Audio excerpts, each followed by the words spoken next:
पुराने समय की बात है। एक दिन राजा अपने मंत्री के साथ अपने राज्य का हिलचाल देखने के लिए निकलते हैं। वो देखते हैं कि एक किसान पथरीली और ऊबड़-खाबड़ वाली जमीन पर गहरी नींद से सो रहा था। उस किसान को देखकर राजा अपने मंत्री से कहते हैं कि जरा इसे देखो, ये बेचारा इस असुविधापूर्ण स्थिति में भी कितनी शांति से सो रहा है, और एक हम है जो कि इतनी अच्छी सुविधाएं के बावजूद भी अगर थोड़ी भी अड़चन आई तो ठीक से सो नहीं पाते हैं। मंत्री ने कहा, महाराज, ये किसान अब इस परिस्थितियों में ढल गया है, इसलिए वो अच्छे से सो रहा है। अब उसने अपनी इसी लाइफ को एक्सेप्ट कर लिया है।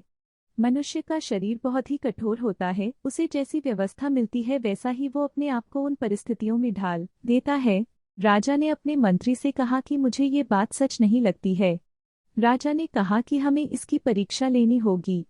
उस किसान की परीक्षा लेने के लिए वो उसे अपने साथ राजमहल में ले जाते हैं। यहाँ पर राजमहल में उसके लिए हर तरह की सुख सुविधा की व्यवस्था की जाती है। उस किसान को बहुत ही अच्छा नरम बिस्तर सोने के लिए देते हैं।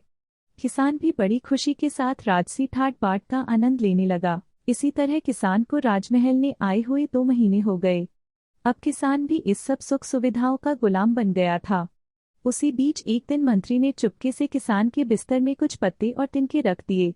किसान को तो अब इन सब सुख सुविधाओं की आदत लग गई थी, इसलिए वो बिस्तर में ऐसे पत्ते और तिनके रखने की वजह से सारी रात करवटें बदलता रहा। उसकी नींद भी ठीक से पूरी नहीं हो पाई। किसान की बात सुनकर मंत्री ने तुरंत राजा से कहा कि देखा महाराज, ये वही किसान है जो कि पथरीली भूमि पर भी गहरी नींद में आराम से सो रहा था, किंतु ये अब 2 महीने में तो राजमहल के विलासितापूर्ण जीवन का आदी हो गया है। अब तो इसे पत्ते और तिनके भी चुभने लगे हैं। देखा महाराज, मेरी कही हुई बात सच निकली ना कि मनुष्य परिस्थितियों के अनुसार ढल जाता है और वो परिस्थितियों का गुलाम बन जाता है।